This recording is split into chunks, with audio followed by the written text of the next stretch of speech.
Tidakkan pernah ada ibu dan ayah di dunia yang bersedia menghadapi kehilangan anak kecil yang menjadi cahaya kebahagiaan. Dan bagaimana mungkin seorang ibu dan ayah tidak merindui sebahagian daripada hati mereka sendiri? Masih terbayang tawa kecil yang dulunya menjadi penghias rumah penuh bahagia. Masih terasa hangatnya kanda kapan itu, walau kini yang tinggal hanyalah rindu. Lalu diri bertanya mengapa terlalu cepat bunga kecil itu dipetik sebelum ianya mekar. Sedang kasih belum pun sempat terungkap dan sayang ini belum sempat untuk dilangkah. Namun ketahuilah olehmu wahai sang hati, Allah tiada pernah sesekali akan menzalimi. Dan mengertilah setiap takdir yang diberi tersembunyi hikmah yang belum mampu difahami. Menangislah jika itu mampu meluahkan segala rasa, karena air matamu itu saksi tandanya cinta. Namun usah dibiar dukamu menakluk jiwa, hingga sangka baikmu terhadapnya lenyap sekelip mata. Bersabarlah wahai hati yang sedang merindu, usah dibiar hati dan jiwamu dibalut pilu. Perpisahan ini bukan pengakhiran buatmu, hanya pertemuan yang tertangguh waktu. Yakinlah dan percayalah setiap janji-janjinya yang tiada berdusta memungkiri bicara. Usah dibiar hatimu punah hilang kendali, sedang anakmu lena dan mesra menanti dalam pelukan rahmat dan kasihnya ilahi. Bukankah baginda Rasul pernah menyampaikan tentang anak-anak kecil yang dirindukan dalam jagaan Ibrahim di taman keamanan, bermain dan tertawa riang tanpa kesakitan. Tiada pernah mereka kesorangan di sana, tiada tersisih walau jauh di pandangan mata. Sentiasa dalam pelukan kasih yang terjaga hingga tiba waktunya untuk pertemuan semula. Dan tidakkah Tuhan telah pun menjanjikan bahwa rindu ini bukan sebuah pengakhiran, karena mereka yang beriman akan dihimpunkan bersama zuriat dalam suasana penuh kebahagiaan.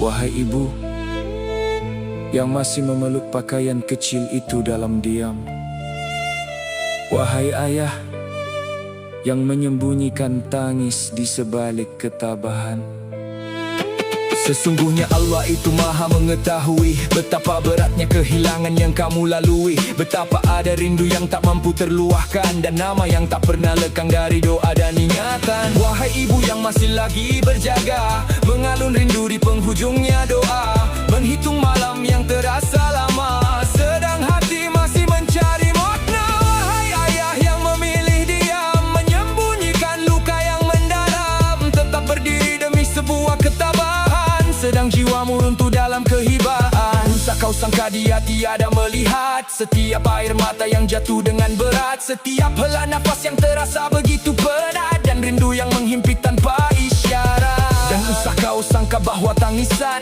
dibiarkannya gugur tanpa balasan, sedang setiap sabar yang kau genggam satu persatu dihitung nilai di sisi Tuhan. Dari hati yang luluh menahan kehilangan, dari bibir yang masih memuji dalam ujian, hiburkanlah hati karena Allah telah pun persiapkan sebuah rumah di surga bernama Baitul Ham. Tiada dibinanya daripada batu permata, namun daripada redha yang luar biasa, daripada jiwa yang remuk dan berduka namun tetap setia mengagungkannya. Maka bersabarlah wahai hati yang merindu, karena tiada air matamu yang sia-sia berlalu. Perpisahan ini bukanlah buat selamanya, namun sebuah janji pertemuan yang tertunda. Buat ibu yang masih memeluk rindu dalam diam, buat ayah yang masih belajar menerima kehilangan, menangislah anda itu yang kau perlu, karena air mata itu lahir dari kasih sayang yang tulus.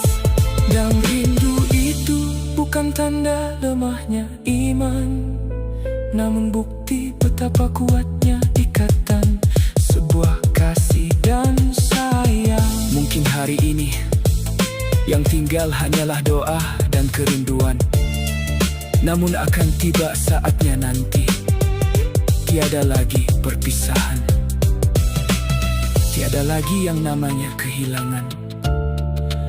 Yang ada hanyalah sebuah pertemuan di bawah rahmat Tuhan yang Maha Pengasih lagi Maha Penyayang.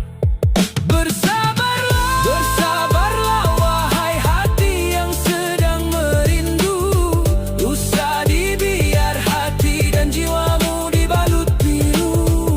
Perpisahan ini bukan pengakhiran buatmu, hanya pertemuan yang tertangguh waktu. Tenangkanlah hati sekecilmu kini dalam jagaan Ibrahim yang mengasihi, menanti saat untuk Allah menghimpunkan kembali sebagai sebuah keluarga di surga yang abadi. Di taman yang tiada lagi tangisan, di tempat yang tiada lagi kesakitan, mereka sedang menanti. Dan apabila janji Tuhan akhirnya selesai disempurnakan, tiada lagi akan ucapan perpisahan, melainkan hanya pelukan yang berkekalan.